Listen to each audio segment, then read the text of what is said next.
My stepdaughter stole my car, crashed it, and told the police I was the one who did the hit and run. My wife told me to just take the fall for the family. So I smiled, said nothing, and did this instead. 2 months later, she was crying in court while my wife begged me to forgive them. You don't expect your day to end with 2 cops knocking on your front door, especially when you spent most of it working from home, submitting invoices, folding laundry, and fixing a leaky faucet in the downstairs bathroom. A wild day, I know. So when I opened the door and saw them, uniforms, radio chatter, serious expressions, I genuinely thought there had been a mistake. Then they said my name, full name, and I knew this wasn't about a neighbor's mailbox or a noise complaint. They asked if I was aware that my vehicle, my silver SUV, had been involved in a hit and run that morning. I laughed, genuinely, because I thought they were joking. I think you've got the wrong guy, I said. My car's in the driveway. I haven't left the house all day. One officer tilted his head slightly, like he wasn't quite buying it. Sir, a witness identified your license plate. Your stepdaughter Kayla told us you took the vehicle around 9 a.m. this morning. My brain stopped for a second. Kayla? That's when I looked past them and saw my car wasn't in the driveway. The space was empty. Huh. Then it all hit me at once. Kayla didn't have her own car. She'd been bugging us for months about it. Tracy kept saying she needed more independence and mobility. I'd offered to help with driving lessons. Kayla said that was controlling. I walked outside, scanned the street, just in case I was imagining things. But no, my car was gone, and apparently had hit someone. Where's the other driver? I asked. Hospital, the officer replied. Not life-threatening. Broken wrist. Concussion. They were riding a bike. Jesus. She said the driver fled. We have a witness who saw the car, followed it far enough to get the plate. And Kayla said it was me? Yes. And your wife confirmed it. I didn't respond. Not right away. Because I was still trying to process how my own wife, who I had breakfast with this morning, could possibly claim she saw me take the car I didn't even know was missing. Is that what she told you? I finally asked. The officer nodded. Yes, sir. She said she saw you leave around 9. And Kayla mentioned you were upset before leaving. She also said you may have had an argument, and, he hesitated, that you may have struck her. There it was. I must have blinked about 20 times. Because surely I was hallucinating. There was no way, absolutely no way, Tracy would go along with something like this. She was there. In the same house. She knew I never left. And Kayla? Kayla was smart. Manipulative, yes, but she wasn't stupid. If this was a lie, it was a dangerous one. I didn't hit her, I said. I haven't touched her. And I definitely didn't take that car anywhere today. Would you be willing to come with us for questioning? I agreed. Of course I did. Because I wasn't guilty, and I figured that meant the truth would sort itself out. Cute thought. They let me ride in the back, not cuffed, but the look my neighbor gave me as they shut the door? That's the kind of thing that sticks with you. At the station, I asked for my lawyer. Not because I had anything to hide, but because clearly I was living in a world where logic had taken a sick day. When Tracy finally came in, after I'd been sitting for 2 hours, her face was pale, but not with guilt. With fear. Not fear that I'd been wrongly accused. Not fear for the cyclist who'd been hit. Fear that the situation might affect Kayla's college applications. I'm sorry, she said, sitting across from me. But Kayla's already so scared. She panicked. She said you'd be the one to handle it best. She said what? I asked, almost laughing. She said you'd know how to fix it. That you'd take care of it for the family. I stared at her. You know I didn't take the car. You were with me all morning. She swallowed. Yes, but it's different now. There's a police report. And the bruise. That stopped me cold. What bruise? She has a bruise on her arm from the crash, Tracy said. She told them you grabbed her during an argument and stormed out after hitting her. So, let me get this straight, I said slowly. Your daughter steals my car, crashes it, flees the scene, and then tells the police I was the one driving. And you, my wife, who could be my alibi, chose to back her story up and imply that I'm violent. Tracy flinched. It's just until we figure it out. There's nothing to figure out, I said. She lied. And you lied with her. She's scared. She made a mistake. I looked her dead in the eye. So did you. She reached for my hand across the table. Please, just take the blame for now. We'll fix it later. I pulled my hand away. Slowly. Calmly. That's when I stopped talking. I smiled. Just a little. Because the thing about being betrayed is that it clarifies things. It tells you who's in your corner and who's willing to burn you alive for someone else's mistake. They wanted me to take the fall. Sure, but not in the way they expected. It's funny. If someone had asked me 6 years ago whether I wanted kids, I probably would have shrugged and said something vague like, if it happens, it happens. That's the kind of thing you say in your 30s when you haven't ruled it out, but haven't exactly put it on your vision board either. Then I met Tracy. She was smart, confident, funny in this dry, slightly ruthless way. She also had a 13-year-old daughter named Kayla who looked through me like I was a substitute teacher who didn't know how to work the projector. On our second date, Tracy told me she wasn't looking for a father for her kid, just a partner who could handle things without getting weird. I laughed. I'm great at not getting weird, I said, which in hindsight is one of the weirdest things a person could say. But somehow we worked. 6 months later, I was helping Kayla with algebra homework while Tracy fell asleep on the couch mid-documentary. I made pancakes on weekends, drove Kayla to volleyball practice, learned what a TikTok dance was, briefly regretted it, and slowly started to carve out a place in their life. I never expected her to call me dad. I wasn't trying to replace anyone. Her biological dad was still around in that way distant satellites are, technically present, just not in any way that helps your GPS function. But I showed up. Every day. I paid for braces, school clothes, the phone she shattered twice in one semester.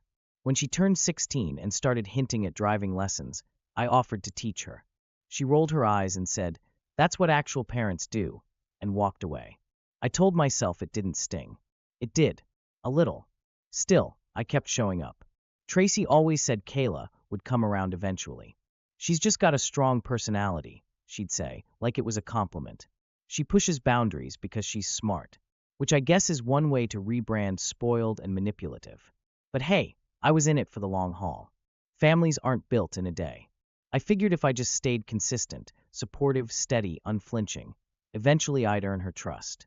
Spoiler alert, I did not. If anything, the older she got, the more she learned how to leverage her mom like a human shield. If Kayla missed curfew, it was because I had weird rules. If her grades dropped, it was because I stressed her out by asking about homework. If I ever dared to say no, she'd sigh dramatically and say I was controlling. Tracy always smoothed things over. Always told me not to escalate. She had this talent for redirecting any conversation away from accountability. If Kayla yelled, it was passion. If she lied, it was fear.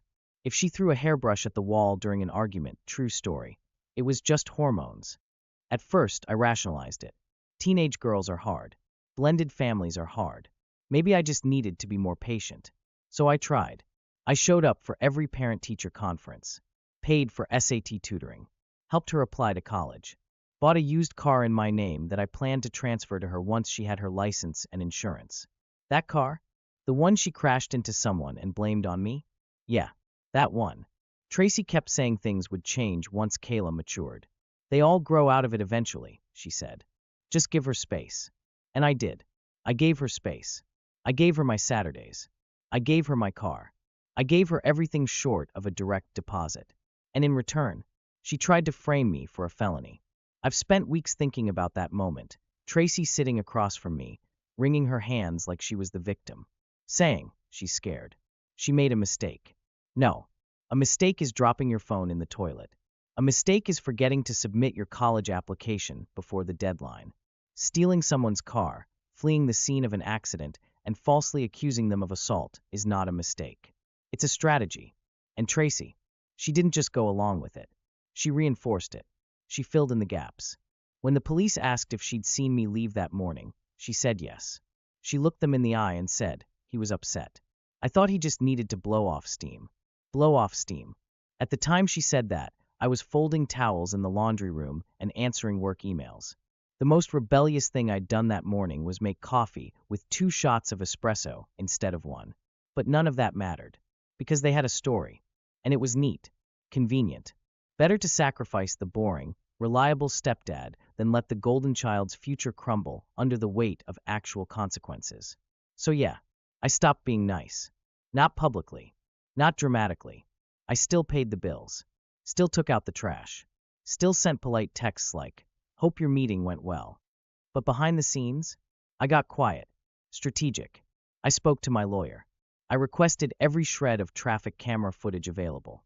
I pulled text logs, timestamps, receipts. I froze the joint account and opened a new one. Transferred my paycheck. Removed Tracy's access to every login she used to ignore but rely on. Power, gas, Wi-Fi. All in my name. I started documenting everything. Because if they wanted a villain, I'd give them one. Just not the kind they were expecting. Getting accused of a hit and run is one thing. Getting accused of it by your stepdaughter, who stole your car, is another. But having your wife back her up, that does something to you. Not in a loud, rage-filled way. It's quieter, colder, like something inside you shuts off so you can finally stop making excuses for people who don't deserve them. After that day at the station, I stopped asking why. Why they'd do it. Why they'd lie. Why no one seemed to care about the one person who paid the mortgage, kept the lights on, filled the fridge, and tried, God help me, to be a good stepdad. I didn't need the answers anymore. I just needed proof. It started with the traffic cameras. Turns out when you're accused of a crime, you're allowed to request footage. Through my lawyer, we obtained 2 glorious angles of my SUV blowing through a red light near the intersection where the cyclist was hit.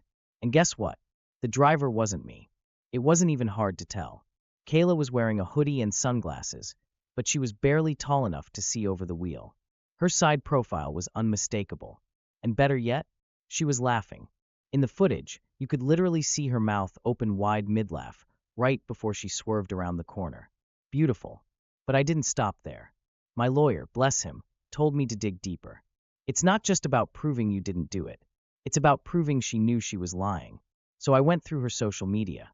Kayla had locked down her Instagram stories and TikTok after the incident, but teenagers are terrible at privacy. A friend of hers had reposted clips from that same morning. Kayla getting ready, holding keys up to the camera with the caption, Steppy's SUV today. There was even a boomerang of her and her friend pretending to drift the steering wheel in my driveway. Then came the party footage. Because of course there was a party. Turns out, right before the accident, Kayla had picked up 2 friends. They were headed to some graduation brunch that, in typical teenage fashion, escalated into music, drinks, and a fair amount of chaos. One of those friends went live for 30 seconds before the crash. Just long enough to capture Kayla singing along to a song while driving, flipping the camera to show the road, and the red light she sped through. After the crash, they panicked. The friend deleted the video. But nothing is ever really deleted.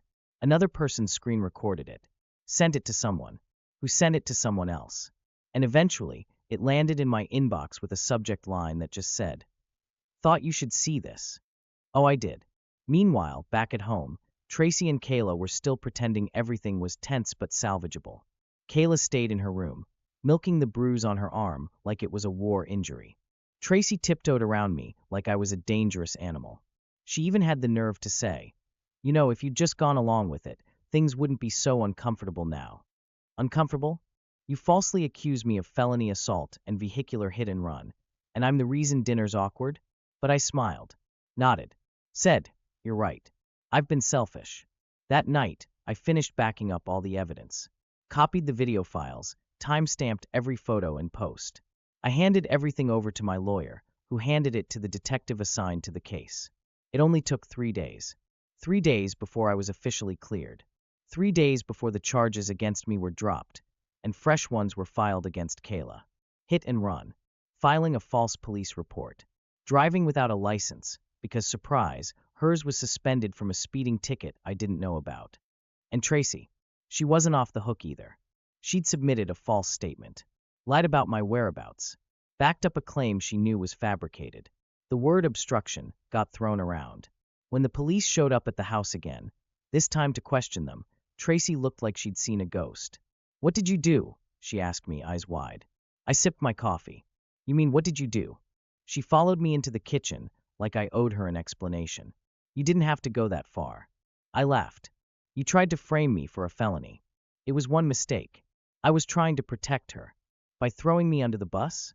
That's your idea of protection." "She's my daughter," Tracy snapped. "What was I supposed to do?" "You were supposed to tell the truth."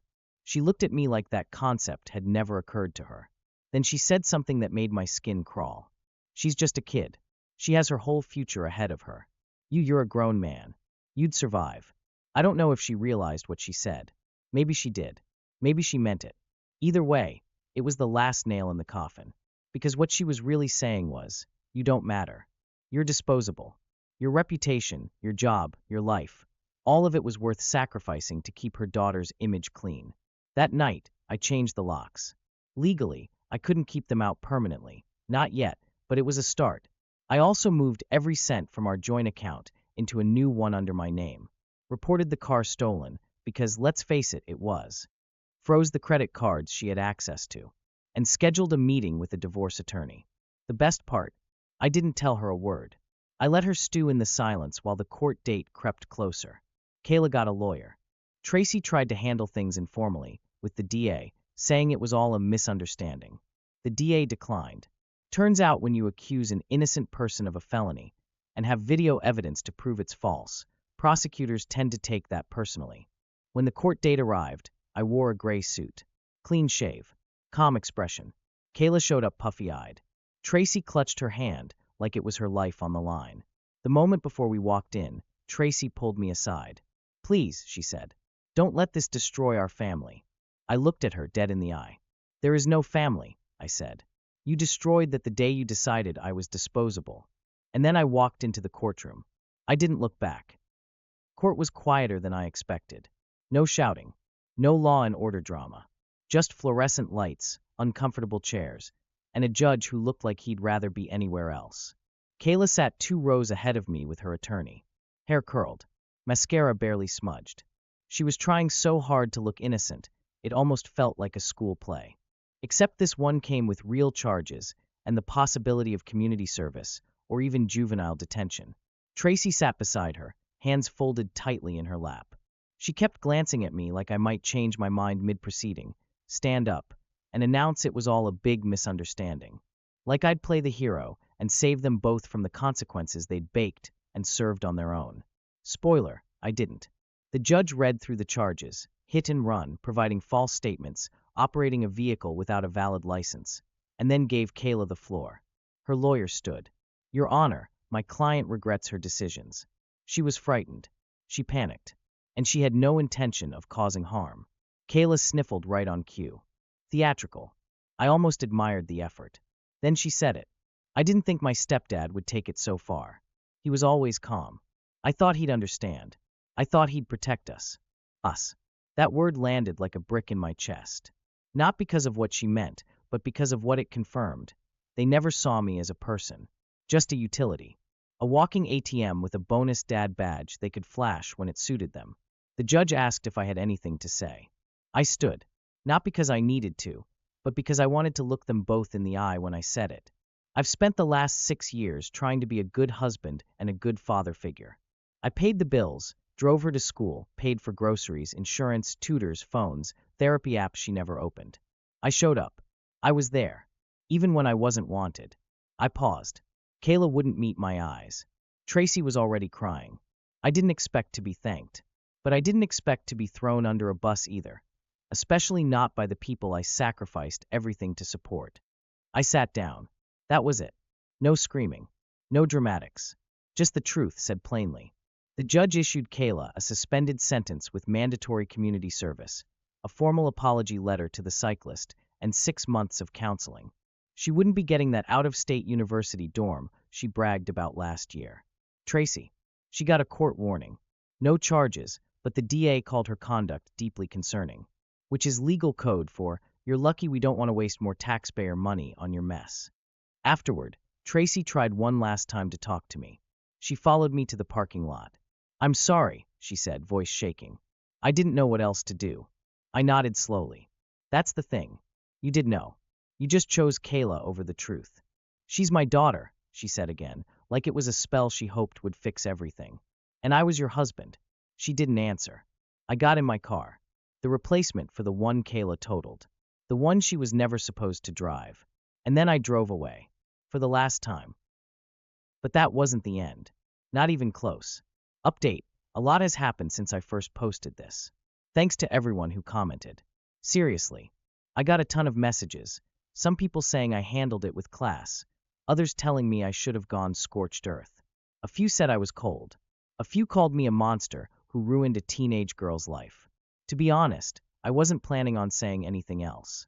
But after everything that's happened, I figured a little closure wouldn't hurt. So here's the update. First of all, I did not give them the house. Why would I? I paid the down payment. I handled the mortgage every month. It was always in my name.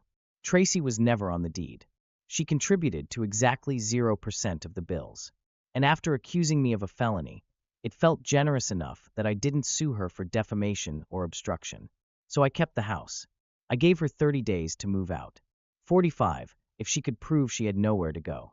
She moved out in 29. Kayla, too. Turns out they didn't have anywhere else to go because, shocker, they were entirely financially dependent on me. No jobs, no savings, no backup plan. Tracy had gotten used to living on what she called a blended budget, which is a cute way of saying my income. She worked part-time for a friend's boutique, mostly to get discounts on clothes she already didn't need. Kayla was still between decisions about college and working on a gap year to explore personal growth, which apparently translated to laying around the house and asking for DoorDash money. So when I took the house back and cut off their access to the accounts, reality hit fast. Tracy had to move in with her sister temporarily. Kayla ended up on a friend's couch. I heard through the grapevine that Kayla started working at a local cafe. I resisted the urge to stop by. Barely.